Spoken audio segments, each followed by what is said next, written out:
Hey,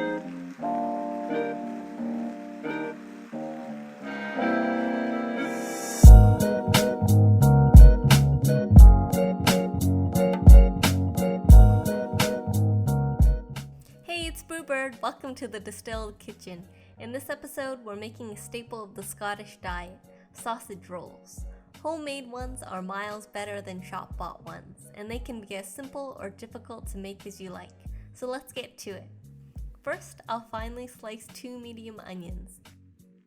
Then, in a frying pan on medium to low heat, I'll add 1 to 2 tablespoons of butter. The less butter you add here, the better, because the puff pastry will already be loaded with fat.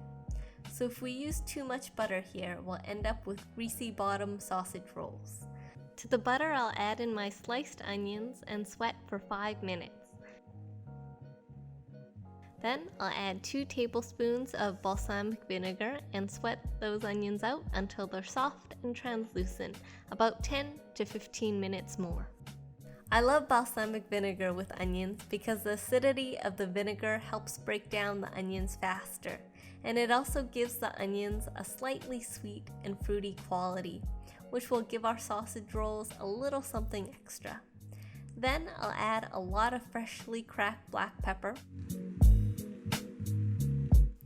Now I have 6 Cumberland sausages here. I'm going to slip my knife through the casing and place the meat into a bowl.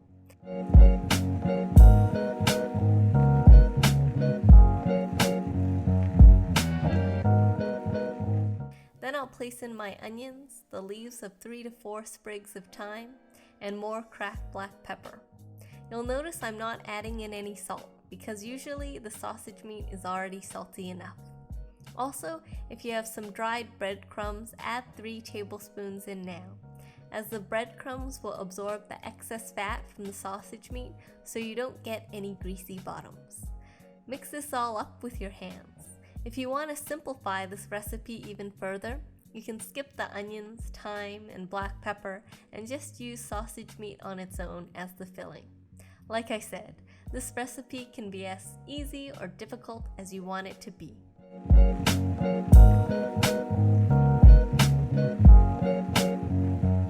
Great!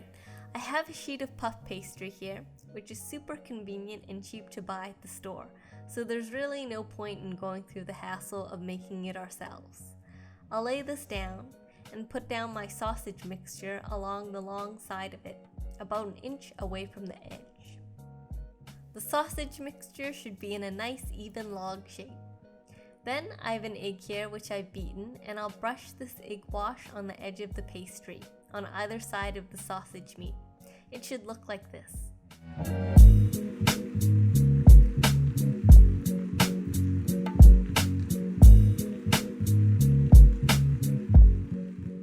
Now I can start rolling it up. Each time I roll it over, I massage it so that the filling looks evenly dispersed throughout the pastry. As well, I keep brushing the side of the pastry with egg wash. The egg wash is the glue which will help our sausage roll stick together. I finished rolling it, and I'll make some shallow cuts on top so I know where to cut it up. Then I'll brush the top and sides with my egg wash mixture. The egg will give our sausage rolls a beautiful golden color on top. Now I'll cut into my rolls, and I have 8 nicely sized sausage rolls here.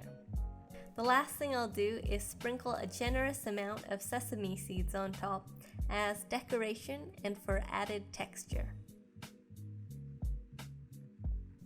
I've laid my sausage rolls out on a baking sheet lined with parchment paper.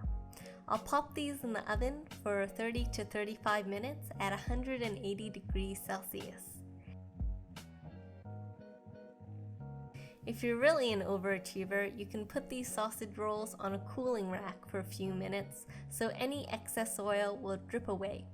But I don't mind a little extra grease, so I'm tucking into these while they're fresh from the oven. Fun fact! Did you know that Greggs, a large and popular bakery chain in the UK, sells 1.5 million sausage rolls per week? The British sure do love their sausage. Now these sausage rolls have that lovely, crisp golden and buttery pastry on the outside, while the sausage meat is juicy with little bursts of flavor coming from the black pepper, thyme, and caramelized onions. I'm having my homemade sausage rolls with a Kranakin Spritz cocktail, and I've linked the recipe for those cocktails above.